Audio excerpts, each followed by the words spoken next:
Well, g'day and welcome to another Mongrel Dog production. I'm in Kew, 650 kilometres north of Perth. What's the attraction in Kew? There is no attraction in Kew. Population of about 200 and every other business has gone broke. I'm stuck here with a broken bike. When I tried to leave Mount Augustus, the clutch started to slip. I got it back to Mount Augustus, but had to be recovered here yesterday, distance of about 400 kilometres. I've still got to get my sorry ass and the broken bike back to Perth, but that'll be an adventure for tomorrow. Anyway, grab your gear, let's go. I hope I don't have a repeat of my last trip. I've made 2J and I've got a puncture in the rear tyre already. Shane's gone to see if there's a local bloke who might have a 17-inch tube in stock. I do have a tube, but it's 19-inch to cover both front or back. Yeah, not a good start.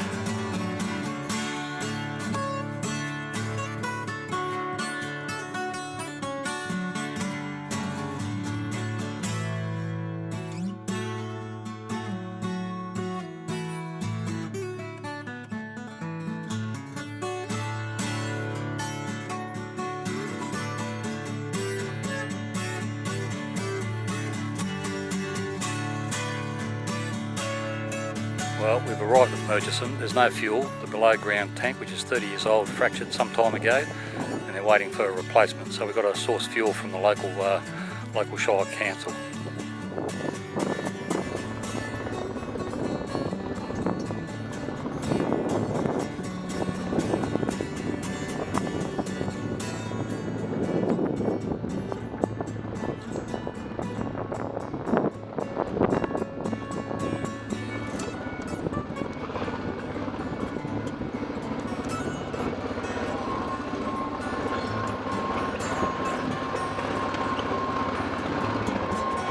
Yeah, mate.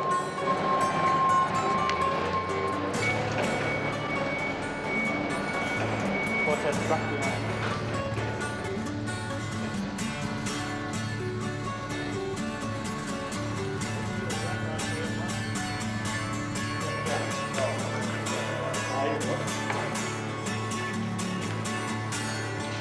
You heard yours already?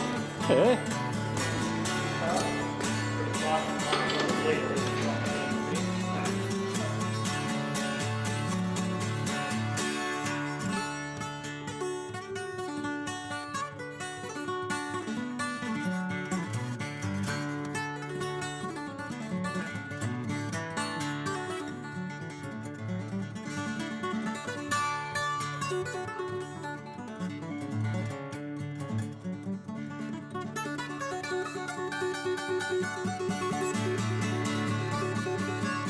Well, I ran dangerously low on fuel yesterday.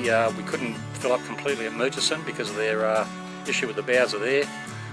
We ended up having to ride in a very strong headwind. Ran dangerously low on fuel, wasn't going to make it to Mount Augustus. Called into a Aboriginal community. Wasn't a lot of help from them. Went to the local cop shop there and he was able to contact the maintenance contractor, who in turn sold us 5 litres, which was enough to get me to Mount Augustus.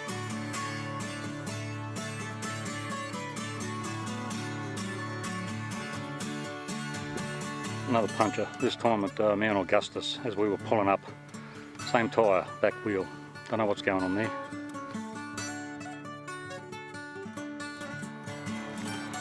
Well, I'm currently on the lee side of Mount Augustus. Mount Augustus is the largest monolith not only in Australia but in the world. The difference between Mount Augustus and Uluru is that most of Mount Augustus is below the ground, unlike Ayers Rock. It's quite a climb. It's 12 kilometres return. They reckon it takes about 6 hours. And it's blowing a gale up here at the moment. It's quite early, it's about 8 AM I guess, but the wind is howling. At the beginning of this trail there's a small offshoot that goes to Flintstones Rock, and underneath that rock there's some Aboriginal carvings in the rock. Well, Shane's decided to head back to Perth, giving himself 2 days to get back there. He's got some commitments that he's got to keep, so he's going to leave later on today, and as I say, give himself 2 days to get back to Perth. I think I found the source of my punctures on that rear wheel. At some stage I must have ridden over a fairly sizable rock and it's damaged the inside of the casing. I bring enough gear with me to repair the casing. I did that, and also the tube, and the tyre was still inflated this morning, so hopefully I've solved the problems there. I'm still on this track. It's not very distinguishable. It's pretty narrow, pretty rocky. The only thing you've got to guide you are some blue markers every 20 metres or so.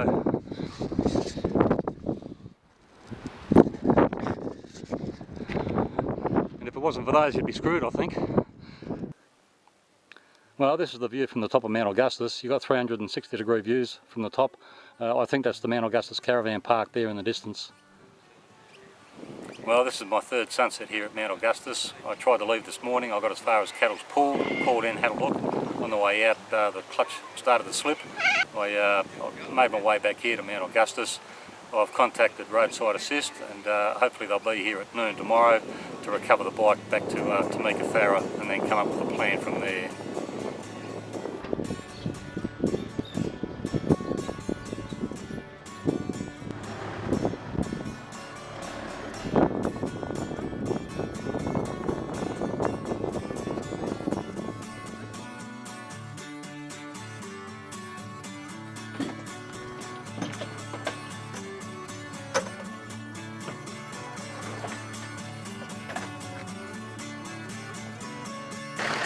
Well, that's my ticket home, an 8-hour road trip from Kew back down to Perth.